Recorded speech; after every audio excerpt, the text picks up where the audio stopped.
Hello, respected viewers. I'm George from Ireland. So here I am in Florence, Italy, and behind me is a plaque on the house where Percy Bysshe Shelley spent a lot of time in 1819 to 1820. Incidentally, it's not the original building, it's on this site, on Via Val Fondo, and this is where he composed Ode to the West Wind and Prometheus Unbound, although they've rendered it in Italian as Prometheus Liberated. So Shelley, he first came to Italy in 1816, and he then briefly returned to the United Kingdom in 1818. He came back to Italy again later that year and seems to have had no intention of ever returning to his birthplace because nothing but a cell in a debtor's prison awaited him there. Moreover, he was in somewhat frail health. He was often convinced he was dying at the age of 20, and this milder, drier climate would suit him better. The same was said of John Keats, though Keats didn't last so long. So Shelley came over here with his wife, Mary Shelley, née Godwin. He'd walked out on his first wife, Harriet Westbrook. She had taken her own life by drowning herself in the Serpentine, that pond in Hyde Park, leaving two children. Percy had fought a court action to try and gain custody of his children, and indeed Harriet Westbrook in her will had said that Percy should bring up his son, but that his daughter ought to be raised by Harriet Westbrook's own family. Nevertheless, the Court of Chancery disagreed, said he was notorious for his atheism, and he was a man therefore of low moral character who was unworthy to raise his own children. So Percy was here. He married his second wife, Mary Godwin, only a fortnight after his first wife committed suicide. So they came here. He managed to raise large loans because Percy was born into an aristocratic family. His grandfather, Sir Bysshe Shelley, had been born in New Jersey, and by two cunning marriages, marrying heiresses both times, he'd amassed a great fortune, moved back to the United Kingdom.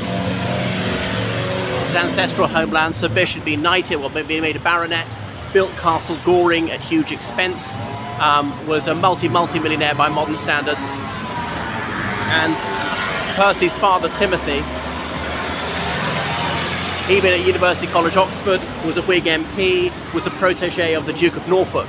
Anyway, so Percy came here to Italy. He found it more inspiring, and he was in trouble in the United Kingdom. He travelled around Switzerland in 1816, and then again in 1818, and in various visitors' books he'd signed himself Percy Bysshe Shelley, atheist. Well, other people would have put a squire, a gentleman, which didn't go down well. Robert Southey, among others, the future poet laureate, he saw this, and news filtered back to the United Kingdom what he was doing, so he knew he was unwelcome there. So remember, debt was a criminal matter well into the 19th century, so he had to stay here. Somehow the bankers tracked him down, were writing to him demanding payment. He kept moving. This is long before the internet or even phone books. How did they know where he was? I presume because he was well known amongst the tiny British expatriate community, they presumably tipped off the bankers as to his whereabouts. Now, there was nothing they could do apart from to hassle him. So eventually he was going to, he kept moving a lot. There'd been a lot of ducking and diving in the UK to try and keep a step ahead of the bankers. On one occasion he'd been arrested for 2 days. I'm not sure I'd been released. But they were lending him money on the strength of him getting a huge inheritance. But he'd never lived to see it because his father lived to the age of 90. So Percy was here with his two children. His wife's stepsister Claire Claremont came with them. She had a liaison with Lord Byron. They'd spent some time at what's it called, Maison Chapuis in Geneva, Switzerland. She became great with child, Claire Claremont. This child had been sired by Lord Byron. Lord Byron was bisexual and highly promiscuous. He cast her aside. He was very wealthy. He agreed to provide for the child. So Claire Claremont gave birth here in Italy. She then travelled to Venice with Shelley, where the baby was handed over to Lord Byron, who then arranged for nuns to bring up his daughter. And his daughter, Allegra, or Alba, she was renamed, she died there a couple of years later. So Shelley's son, Will Mouse, he died here, and his daughter with Mary Shelley, she died in Italy as well. And then they were living a lot. They moved to San Terenzo on the coast, a bit north of here, in Villa Magni, which still stands. I must go and see it, though it's not open to the public. And there, in the summer of 1822, that's where his wife Mary Shelley had a late miscarriage. She was exsanguinating. He insisted she get into a bath of ice, and the doctor was summoned, but obviously had to come on horseback, arrived hours later, and said that saved her life. So Shelley's knowledge of science had actually come in very useful in that regard. But anyway, she was distraught about this and about the deaths of her 2 children. His marriage was increasingly strained. They became friends with a couple called the Williamses, a British couple. Edward Williams and Jane Williams were actually not married. Jane Williams was married to someone else and simply assumed the style of Mrs. Williams to disguise the fact that she was living in sin. Now, Edward Williams had been at Eton with Percy Bysshe Shelley. I'm not sure they'd known each other. Eton was fairly large at the time, about 600 boys. Edward Williams had lived there for 2 years, had left at the age of 14, and unusually joined the Royal Navy. Attorneys didn't do that. Becoming army officer is quite normal. You purchase your commission. Not in the Royal Navy, or even in peacetime, serving before the mast was very onerous, even for an officer. It meant not particularly roomy cabins, hard fare, you might well get scurvy, could be sunk in a storm or whatever, or having to fight pirates even in peacetime, and months away from land. But anyway, Edward Williams had done that for several years. They met Edward John Trelawney, a Cornishman, a former sea captain, as he liked to tell them, pirate, who was only semi-literate. But they liked this raffish character. Their friend Lord Byron was here, living at Pisa. They hung around him partly because he's very wealthy, was the unofficial leader of this circle.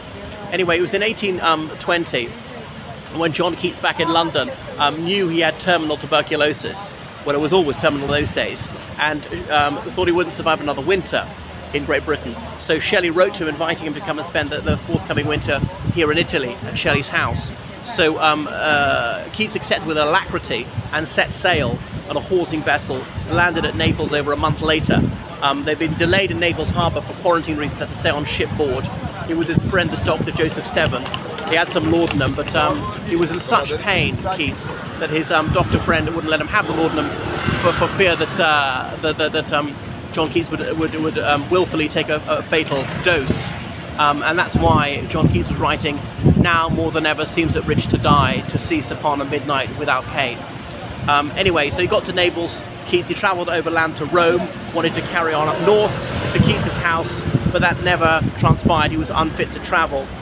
He was just so stricken and infirm. He scarcely left the house, living there at the Spanish Steps, where he died in February 1821, and Percy Bysshe Shelley found out a few months later, and he wrote Adonais, I Weep for Adonais, his threnody on the death of his 25-year-old friend.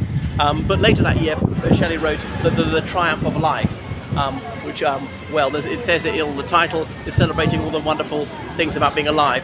But his mental health was increasingly frail. Shelley, who was having hallucinations, waking up shrieking at night time, seeing a man with his own face, attacking him and things like that, seeing deathly images, and even in the daytime having nervous breakdowns, seeing visions, things like that. All through his life he claimed to be physically attacked in periods of moments of great strain, attacked by persons unknown, which might not have been a delusion because he had plenty of enemies or was his creditors.